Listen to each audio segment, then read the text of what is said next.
This month marks the 30th anniversary of the infamous chapter in LA history. Outrage over a jury's verdict led to violence and increased racial tensions across the city. Now, as Eyewitness News reporter Sid Garcia tells us, there's a campaign underway to invest in areas that are hard hit decades ago in an effort to continue the healing process. April 1992, the city of Los Angeles erupted after the officers involved in the Rodney King beating were found not guilty. Not guilty of the crime.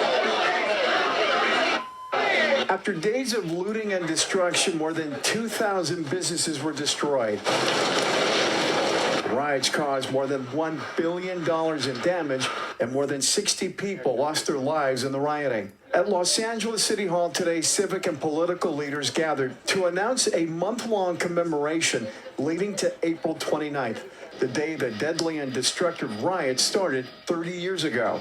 The devastating aftermath still has tendrils that reach out and touch us today. We still feel the sting of racial injustice, of prejudice, of the difficulty of running a small business. Saigu, which translates from Korean to 429, is the name of the month-long campaign to continue the healing not only between the Korean and African American communities, but the entire city. Julius Robinson lived through the Watts riots in the 60s and the LA riots 30 years ago.